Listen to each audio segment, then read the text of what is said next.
Good afternoon, everyone. Back Yeah, again. again. Hello.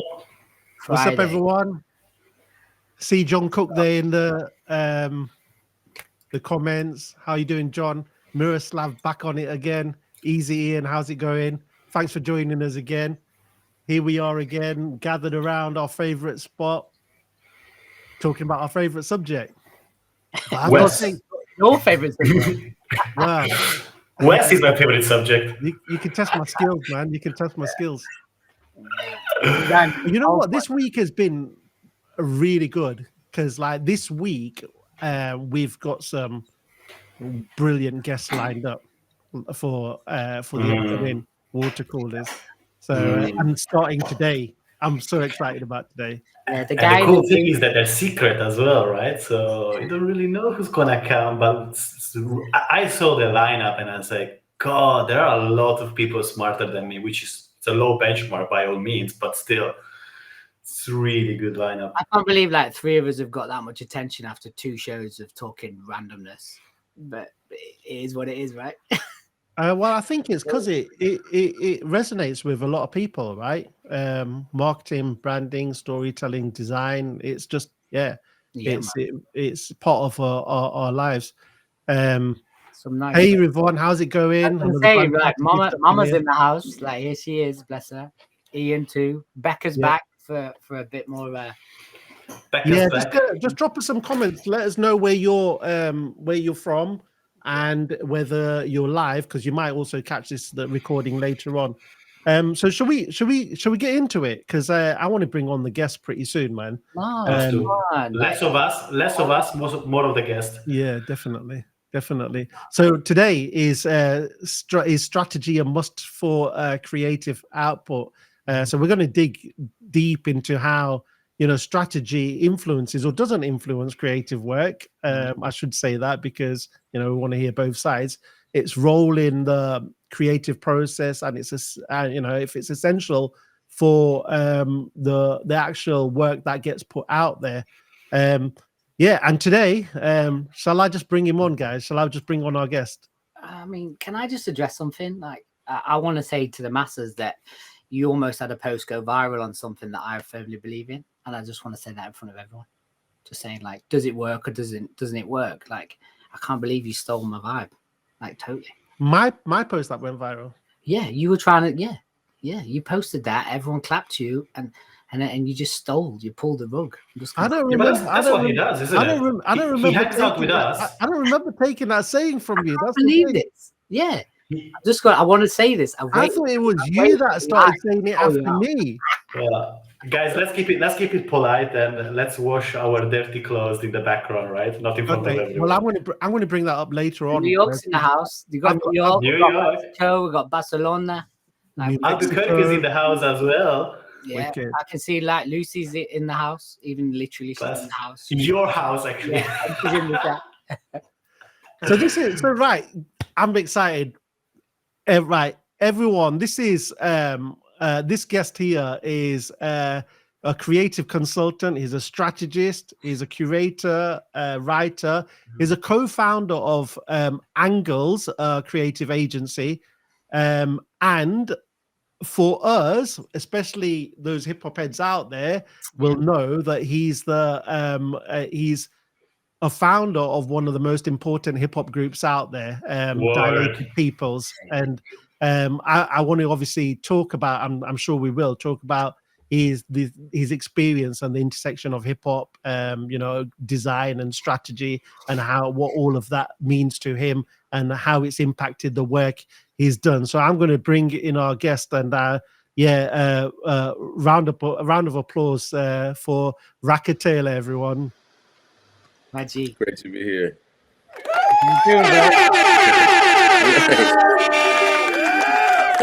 Why are you blowing him up like that?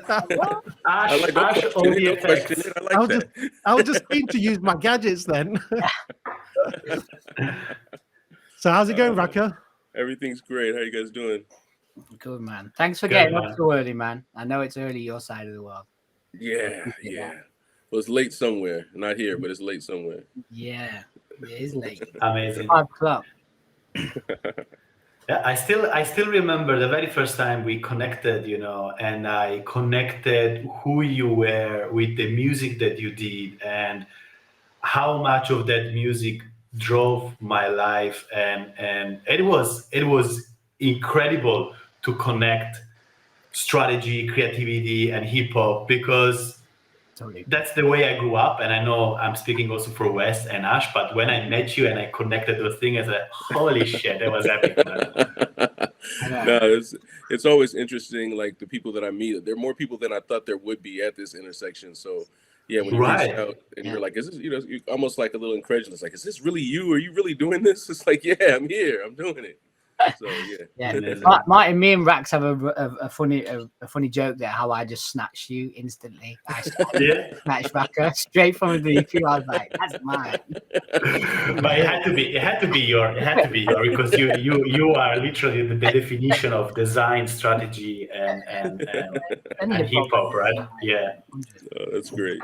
But I'm not out. Like when it's weird when I found out that you did design and strategy as well, knowing who you were, I was surprised, but I kind of shouldn't be because it's all True. creative, right?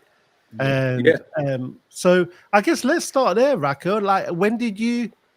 So when the group started, what year was that? Would you say, when did you start blowing up, you guys? Oh, it was early '90s sometimes when I first met Evidence at a graffiti yard called the Motor Yard in Los Angeles, and that was probably like '92. We were really young, but we hooked up and started working on records. His next door neighbor, Evidence, his next door neighbor was QD3, which is one of Quincy Jones's sons, and QD3 is a big Whoa. producer, produced for LL Cool J and Tupac and all kind of different people.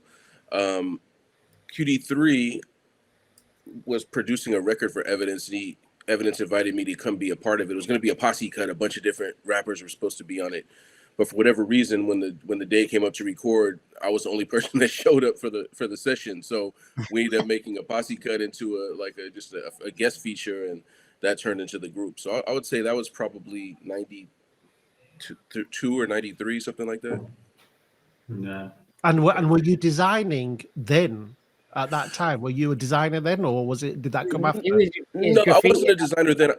Yeah, I was doing graffiti at that time, and I had just gotten into started going to Santa Monica College. And I was in the graphic design program there, but I wasn't like in any way a professional designer. I was just trying to figure out how to connect, the freedom of graffiti with like the structure of graphic design. So I was just in the Santa Monica College program. I love that.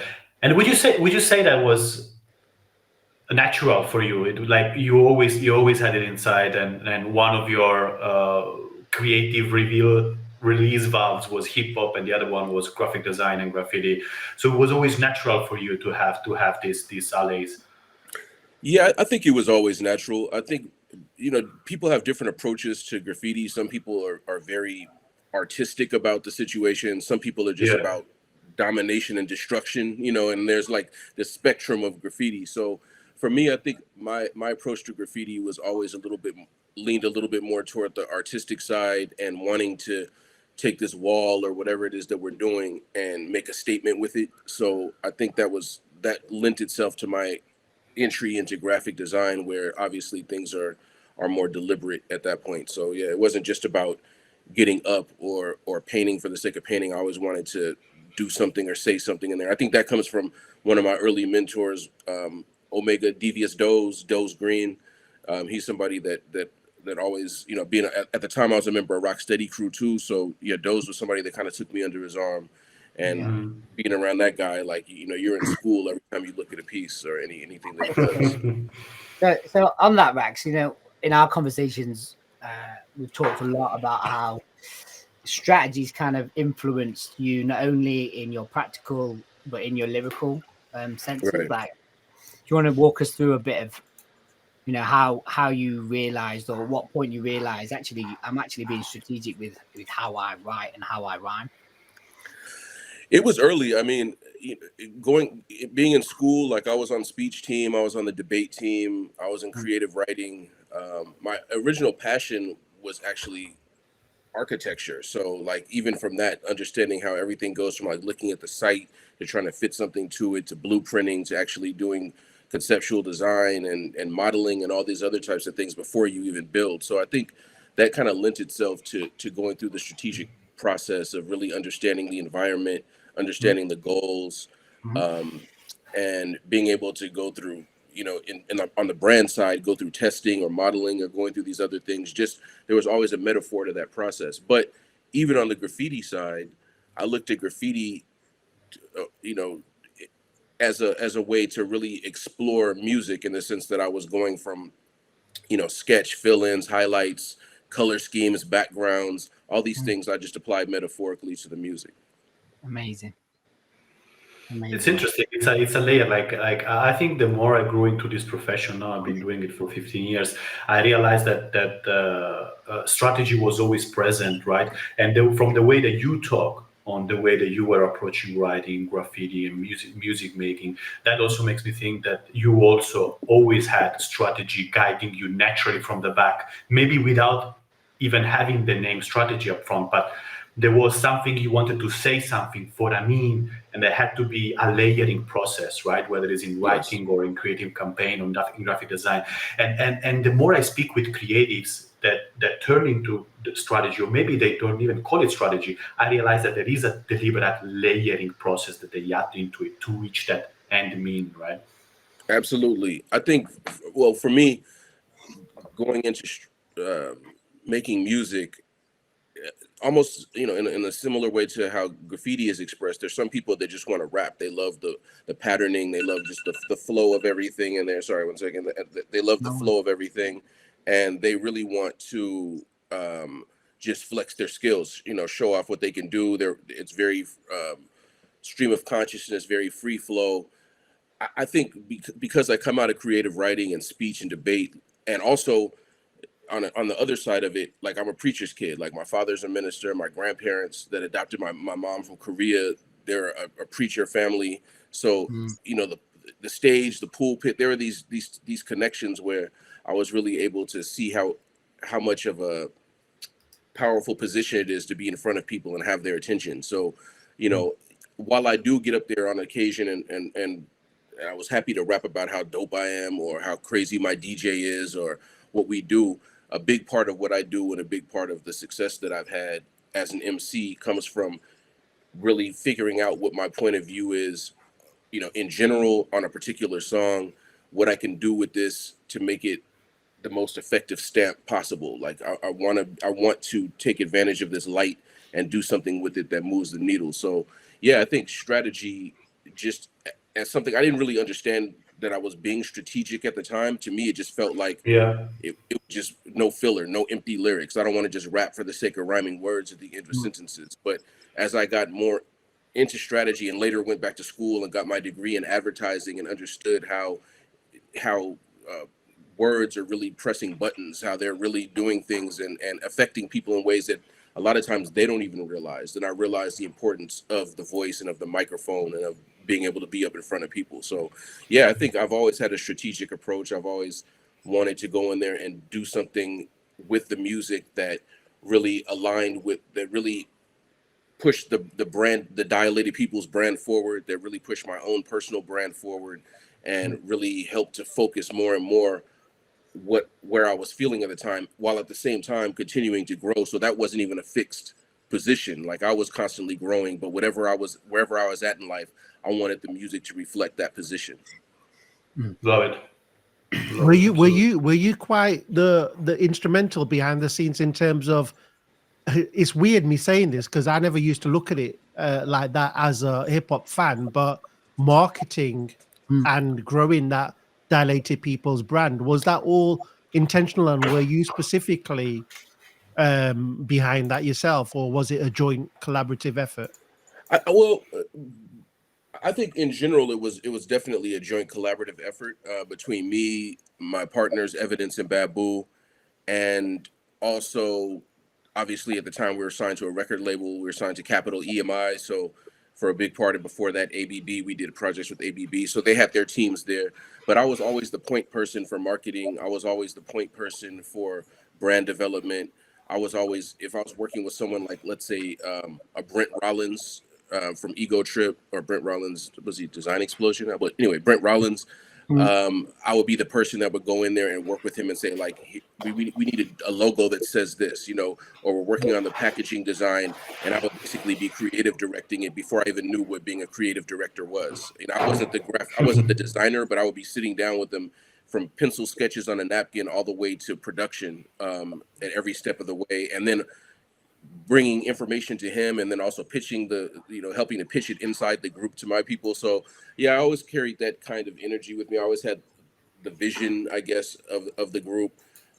Evidence was much more the studio technician. He was more the person that was listening like Rain Man and spouting off numbers like, yeah, that's 3442 megahertz. Like, he was that guy that could hear, like I always say he has like dog hearing, because he could listen to something and tell, like, oh, that one thing is one slight half a dB off, and like that wasn't me. Like, I was more interested in, what are we saying?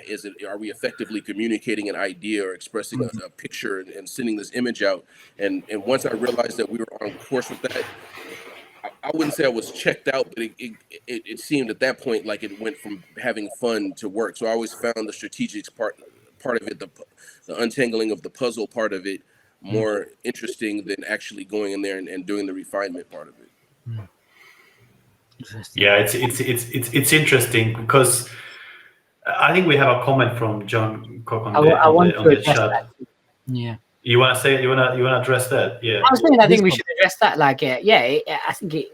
You know, so John's asking, you know, so strategy is knowing, you know, what you want to say and to whom, and yeah, to a level of degree, that's right. You know, it's understanding. You know, in Raka's terms, you know, what's he writing about? Why is he writing about it? And most importantly, why does that matter to the audience that he's rapping to? You know, or so yeah, John, I know you're new to this. I saw you early in the chat. So strategies, I don't know if you said you were allergic or you weren't okay with it, but yeah, you're starting to dig in a little bit there. Yeah, I think.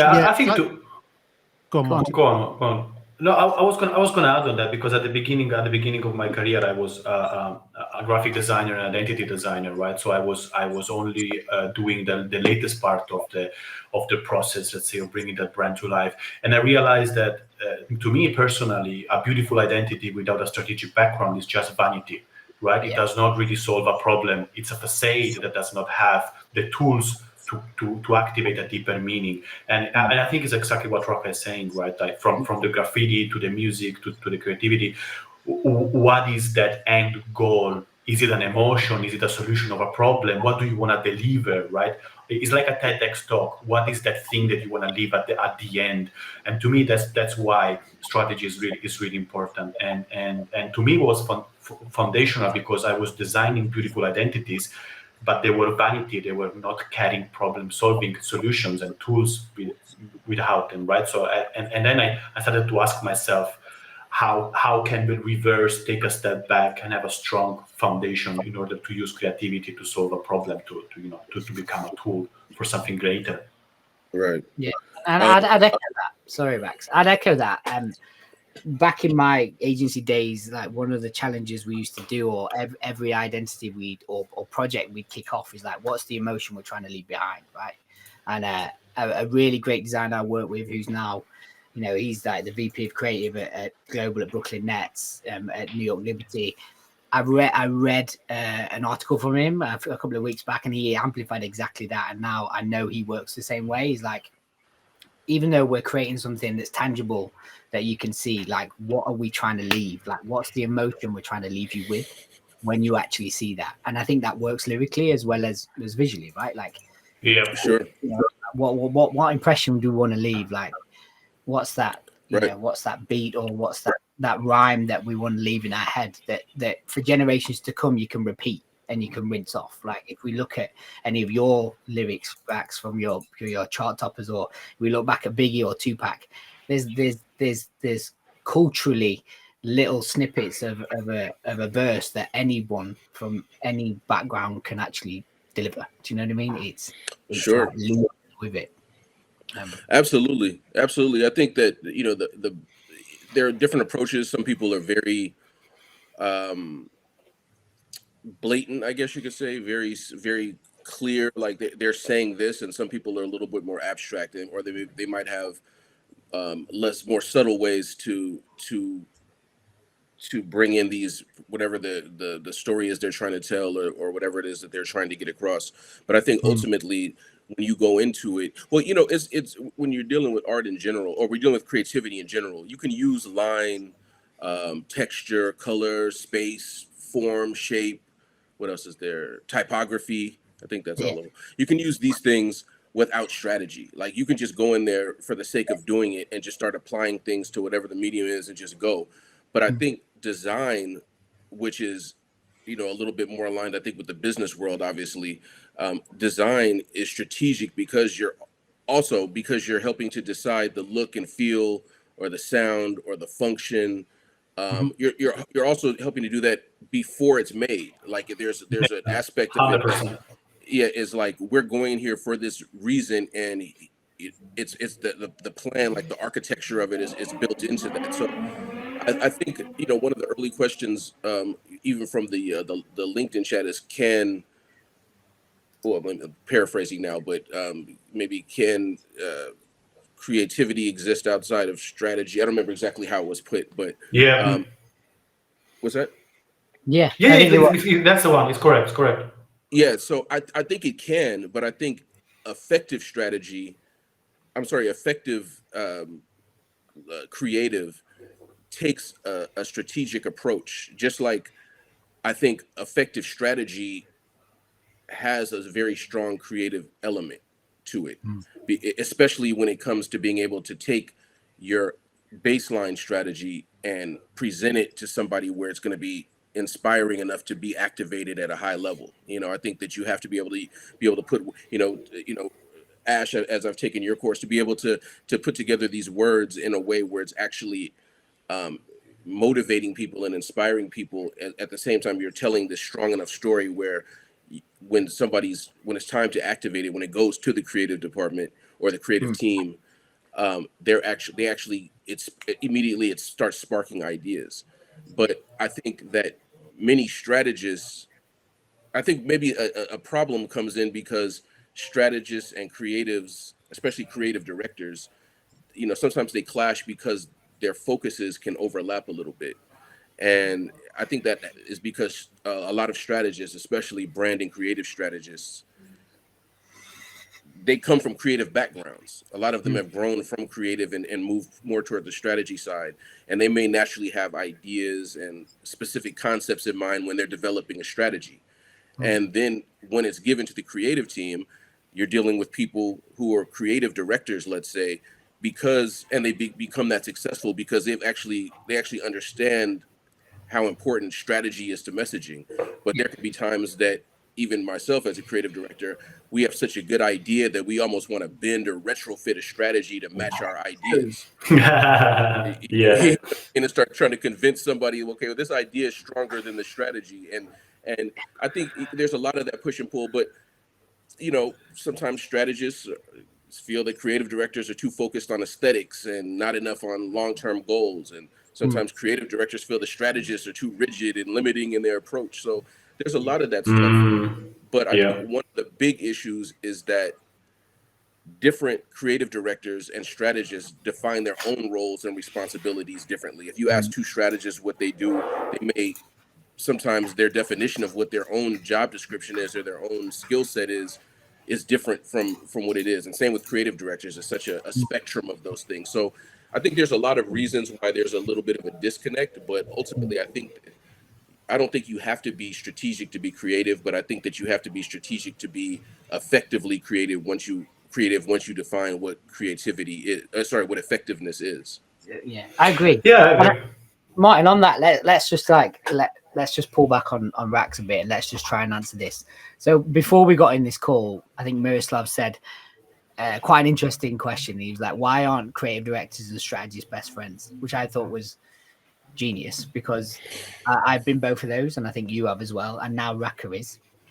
So no push out on Ash, obviously, but why don't we think that, like, She's like, I got other stuff to do. How's the laundry, mate? I've got some input on that in terms of managing creative people, and I thought it was interesting what you were saying, Raka, in that I find there's the creative people that are restricted or feel restricted sometimes because of strategy, to not really express themselves is a tough place to be for a creative if they don't understand or they're not been part of that conversation earlier on. And that's another conversation we might dig into later, which I feel creative people should be involved in the strategy from the start, right? But yeah, I do ask that question. I think we should dig in a bit. Like why so many times as strategists we walk into a room and our nemesis seems to be the creative director. I don't know why that is, but it is. Like why? Unless you've kind of sat on both sides of the fence, I automatically look at that guy, the art director, the creative director, to like, mate, we need to understand what the objective of this is and what we're trying to portray and how we're trying to communicate this. Because if we can visualize the single line strategy, then we're winning, right? We've got to that third pasture, we've got to that end zone where we need to get. And I just don't understand why there's resistance and friction between a creative director when a strategist walks in the room. I just don't get it, and I can't understand why. Because if they end up partying together, things happen, right? Fireworks goes off, like it moves mountains, no joke. But I just don't get it. And for anyone listening in, like, I think you should go and hold hands with the nearest strategist with you if you're creative, and vice versa. Yeah. Please look at your right and your left, find a strategist and give him a hug. And I think that leads us into like Abu's question in the chat, like, how do you define a strategic graphic designer? I think that is a designer. It doesn't have to be a graphic designer, because I want to talk about other areas of creativity, but a creative, right? It's a creative that understands an objective of how they're trying to portray it, right? When we're in level C and when we're trying to, I get hold of my guys and I'm like, let's try and visualize this. If you can show me what a strategy is visually, we're winning, because no one has to decipher language. No one has to understand the terms. We can actually deliver a strategy visually. I use a really random, paint a picture in your mind, but the problem is we're trying to fix is that the Manhattan Bridge keeps getting hit by boats and planes, right? And you go to this guy who's giving you the challenge and you say, I've got an idea. I know. Why don't we just highlight the bridge enough so planes and boats don't hit it, right? And then he's going to go in the back of his mind, well, how we're going to do that? I'm going to show you. We're going to paint the damn bridge neon yellow, right? We're going to do that because it's going to highlight and raise awareness. So then you're going to reduce the impact of the plane. You're going to reduce the impact of the boat. And the moment he sees that, he goes, I get it. Now, that means that you don't have to articulate it and paint the damn bridge neon yellow. But what we might do is put lights all over it. I mean, if you look at the Manhattan and the Brooklyn Bridge right now, they're covered in lights. Why do you think that is? Right? It's because they need to raise attention so things just don't hit it. But that's simplifying the strategy. That's visualizing the strategy in a way that it can be articulated and activated. And then it's alive. You know what I mean? And I think that's how we have to look at it as creatives that are strategically minded, right? How do we visualize and simplify that strategy and make it, a visual reference to what we're trying to achieve? Absolutely. Yeah. Sorry, and it's not only something that writers or designers can do, right? At Factory 39, half of our teams are software developers, right? And some of them are the most creative people I know, because they are solving problems with code, so they can do something more efficiently and achieve an end goal of the digital product, right? And they don't hold brushes, they don't hold mics, they don't use designer programs, or they don't write beautifully. They use code and coding as creative problem solving, right? So to me, like a bit what you were saying before, Raka, to me creativity is problem solving through whatever means you want, right? And art can be beauty, or it can even make problem making. Some of the art pieces actually they turbulate you, right? They make you think, they spark something something provocative, right? So he's not giving you a solution, but he's doing something else. So I think those are the two kind of like separate, how it works separately in my mind. Sure. I think there's, as I've kind of worked with some software developers, some programmers and things over the years, I hear words like beautiful, eloquent, things, almost the same words as you would apply to poetry. They use to describe like a piece of a line of code or something, like, oh, that's magnificent. It's a clean code, It's beautiful. clean, And I'm looking at it and I'm like, it looks like Matrix to me. But then, oh my God, and I'm like, right. Sure. So Raka, a question for you. Did you ever have any clients where, say an external agency or a client in-house team did some kind of strategy, but then they called upon you because of the impact that you had on the culture, like the hip hop culture? Interesting. But you hadn't been involved at that stage, but they actually then came to you for your perspective and then execution of that creative, I guess. Yeah, I mean, I've definitely worked with clients like that.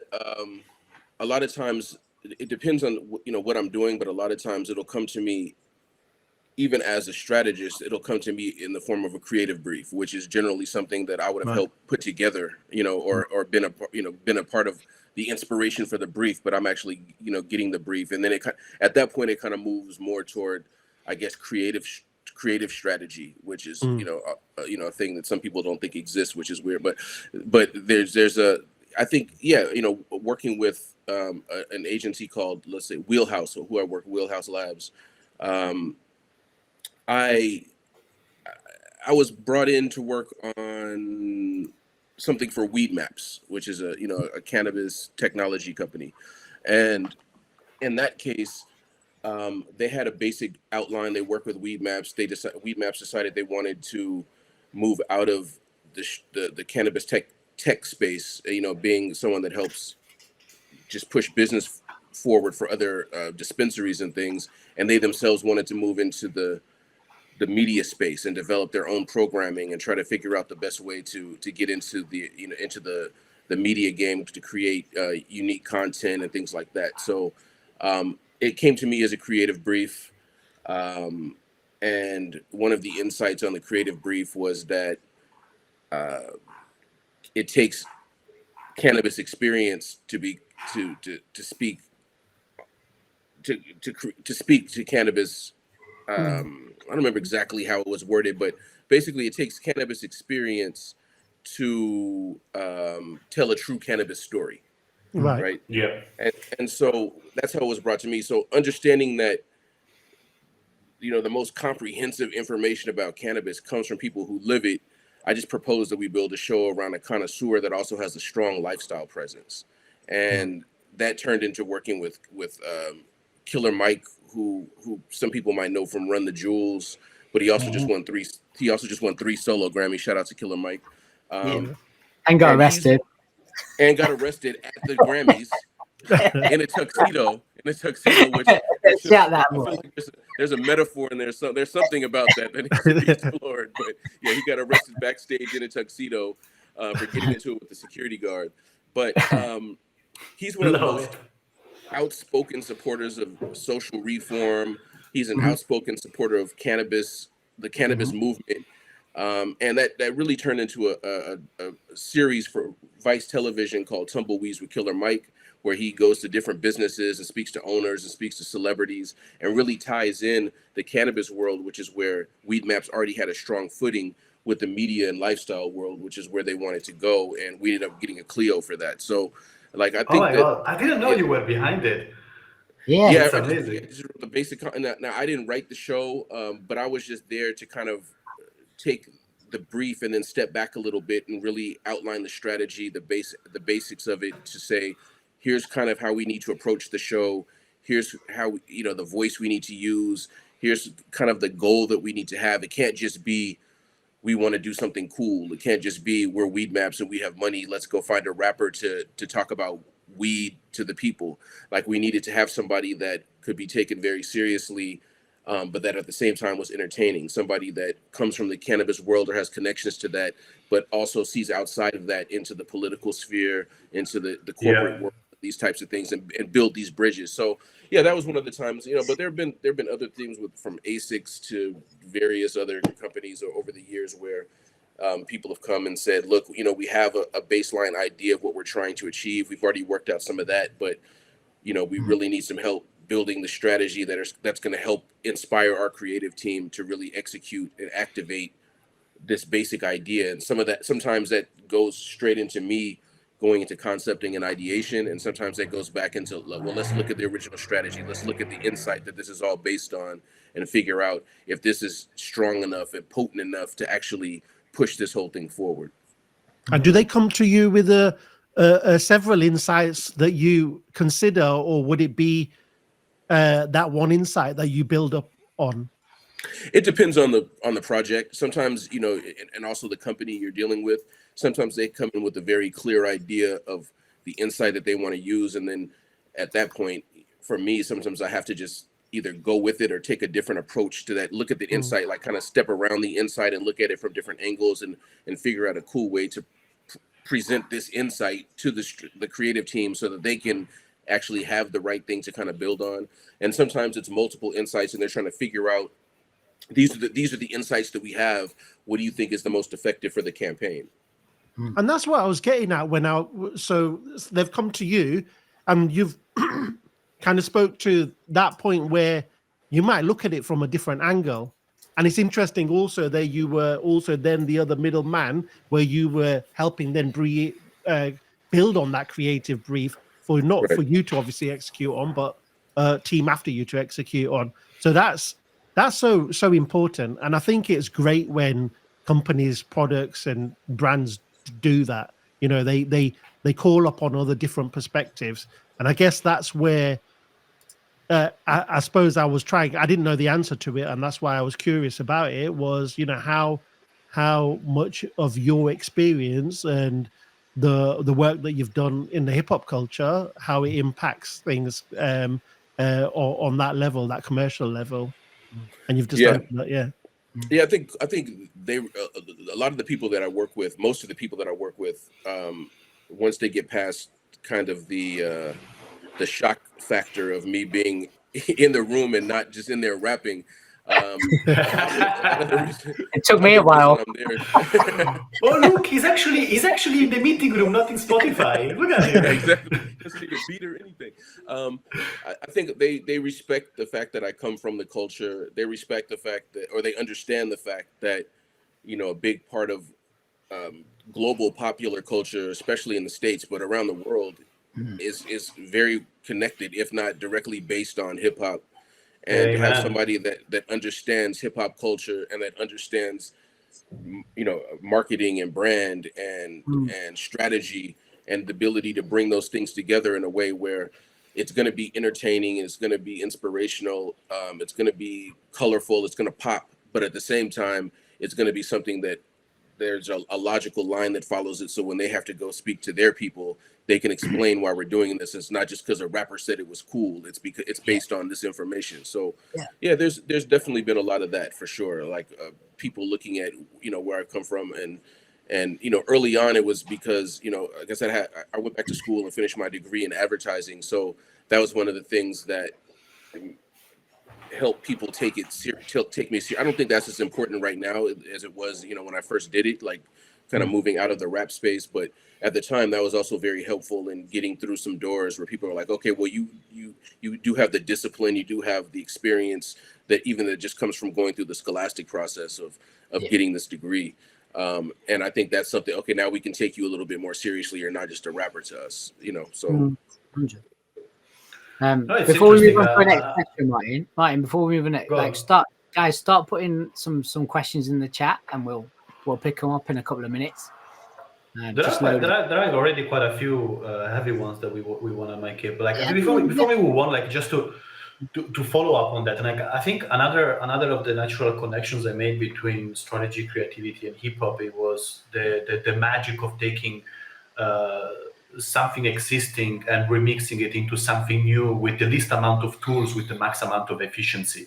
And for me, that's what creative strategy also is, right? How can we maximize the impact of this by only having limited tools. And especially in the early days, I think the magic of hip hop was that not having quite a lot, but being able to make a lot. Yeah. Right. And I found it that magical. Absolutely. No, that's one of the things that makes hip hop so powerful, so accessible, and also so resilient. The ability to make a lot without, from a little, to take something, a little sample of something, a little snippet of something, and turn that into an entire piece. Like, I think that's something that, is also why I think hip hop is so directly connected, and pretty much from early on has been directly connected with popular culture, because it's actively researching popular culture. It's actually being inspired by popular culture and figuring out what the best thing is to do with this to achieve whatever the goal might be. And different artists obviously have different goals, and they're trying to express different things, but the approach to it is almost like a framework. There's a framework to it that I think carries itself through the line of most hip hop creatives. Yeah, 100%. And I think with that, Rax, as well, like, because of coming through the ranks or coming in through the system, you're kind of limited with what you've got to play with.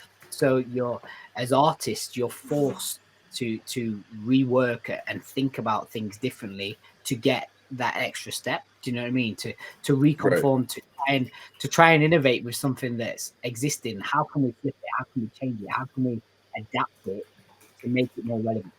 And I think there's a big push on that, which many people may or not know that happens in society, but it actually does. Yeah, what have we got to play with? How can we make this work to meet the masses? And that is a strategic move anyway. Like, why are we going to sample? Why did Wu-Tang, start going on tour with metal bands? Or there was a strategic movement why that happened. Sure, that was definitely. That was a decision that it didn't just appear; they made that movement. And I think I know you do too when you travel Europe and things like that. You do exactly that.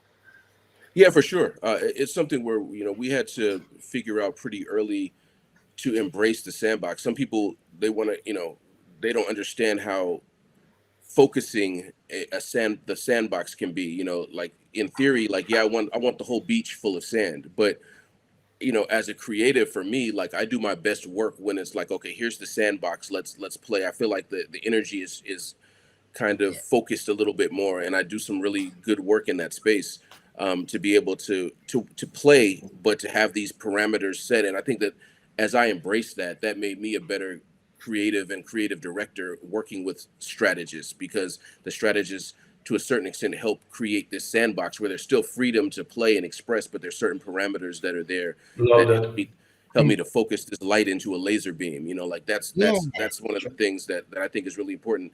And for Dilated, to your point about Wu-Tang, like, we understood really early in studying our audience that we didn't really have like a lot of, our main audience wasn't driving lowriders down the street and that kind of thing. That's more Snoop. We existed in a place where, we, coming from the graffiti world, which is probably, especially at that time, the most diverse aspect of hip hop culture was graffiti art, because it wasn't about how you looked. It was about you. In fact, it was the opposite. Nobody even wanted to be known for what they look like, because then they go to jail. So it was like, we want our art to show for itself. And you're right, Rax. Like, as we know it, like, if you look back historically at writers, graffiti writers to others, you could have someone from punk with someone at hip hop, with someone like, sure, everyone coming together and expressing themselves through paint, right? It was mad how that collaboration happened. Like, it was wild. You would be surprised if, when you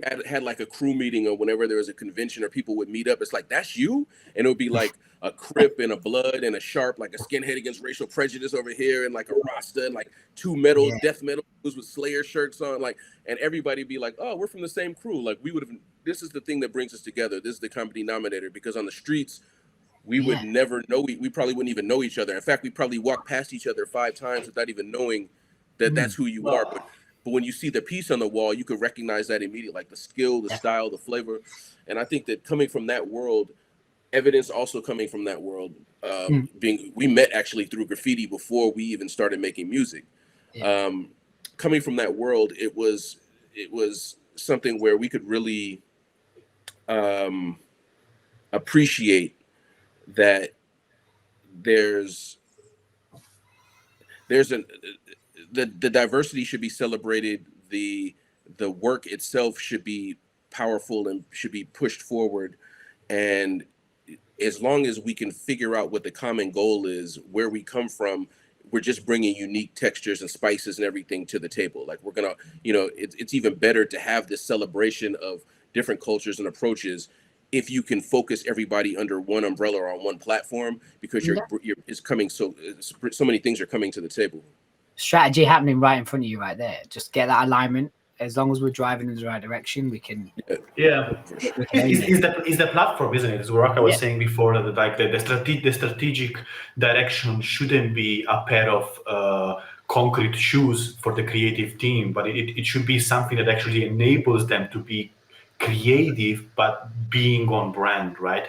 And that's a lot of the conversation gets confusing. The brand consistency, a lot of creatives looks into the brand consistency as a pair of concrete shoes, but in reality it's not. It should give you that platform where to be able to be freely creative but always with the end goal in mind. Yeah. We were on a call yesterday saying the same thing, and I used a simple purpose, and I was like, if your purpose was to make someone smile every time you do something from every department, as long as you're making them smile, you're meeting the strategy, right? Be that simple, right? And as long as we're staying in that lane, we're winning, and we keep going. But it goes back to what Raka was saying earlier on with that insight for the cannabis brand, right? There was that one insight, and then from that loads of other things evolved because of that. So you've got that frame that's been informed by the strategy, but there's so many creative outputs out of that, and so many ideas. So it doesn't have to be that thing. That's just almost like a manual and a regimented script that you have to stick to. Yeah. Well, I think that's also the power of, the relationship between the strategist and the creative director, and why it's so important to work together, but at the same time respect each other's space and specialization. Like, we're here for a reason, and maybe it's because, especially here in the States, the concept of having a strategist on the team is relatively new, like all things considered, like in such a direct way. It was just kind of assumed that everyone was going to be smart or they wouldn't be there. So whatever you do, but there was never the person to actually illustrate and bring this.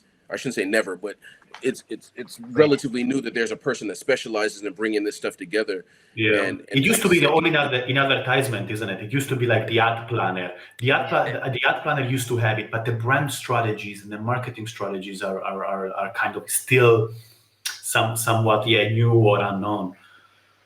I love these conversations going on around the water cooler as well. So there's now little groups happening. Yeah. This is exactly what we want. I find it so like why we actually used to do this water cooler. I don't know if people know, but we used to just chill on a Friday afternoon, and the fact that John is saying, and he works with me, and he's like, I can't do any more work now because this is so interesting. It's like the actual coincidence of what a water cooler actually is.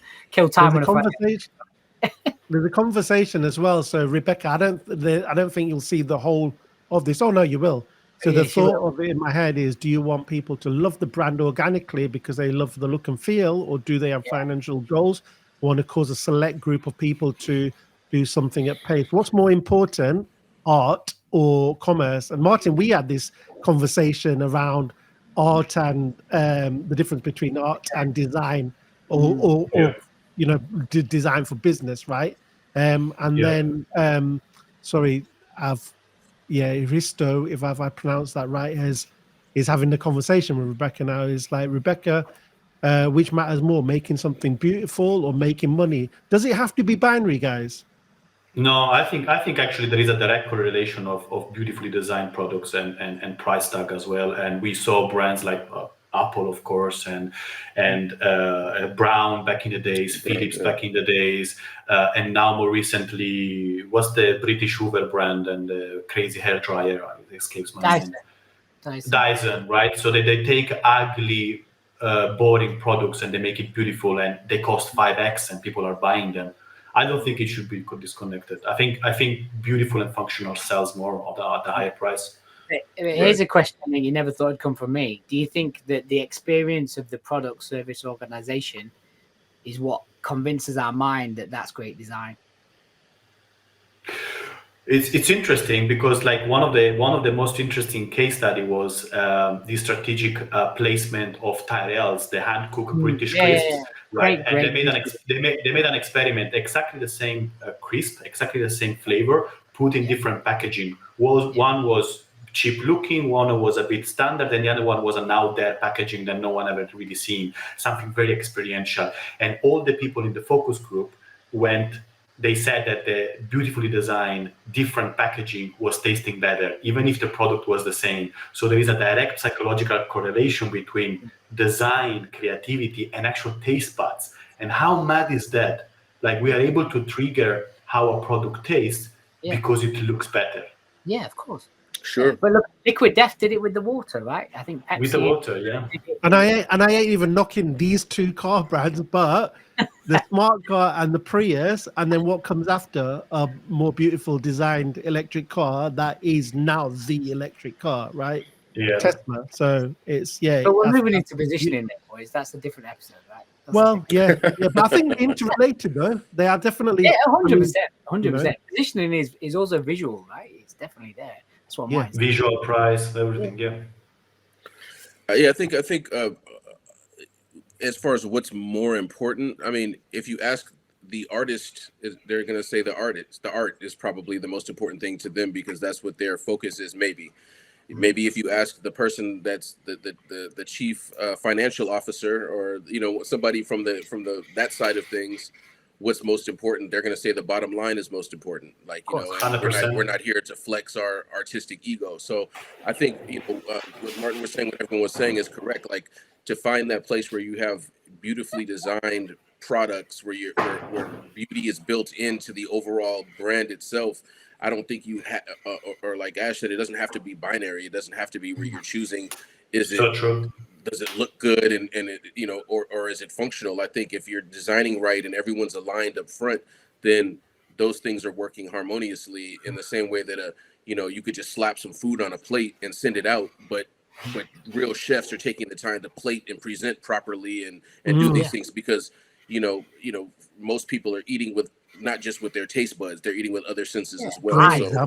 Great example. And then just there are chefs out there that actually pair food with music, right? Like, I mean, sure. Me and Raka are talking to people now, like that you'll get a 3-course meal, but you'll have a playlist with it. Like, and it's another experience on top of visual, taste, and now sounds coming into culinary experiences. It's mental, you know what I mean? And that 100%. And going back to what Raka was saying about the CMO, the CFO, or the CBO inside the brand, and everyone having slightly different goals. To me, strategy is what bridges all these different goals and draws a straight line, right?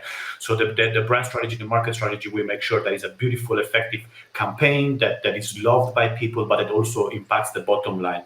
Because ultimately, the reason why I have a brand agency, I'm a brand strategist, because I wanna make other companies money through creativity and through brands, right? I'm not. I don't want to sugarcoat it. Like, the brands need to be financially stable, right? And that can be achieved through creativity and through branding and through design. I think that also ties into the justification of why we actually have to do this, and that's why other CEOs and other founders want Me Too brands, because they're like, okay, if that can return this amount of money, I want to be that brand.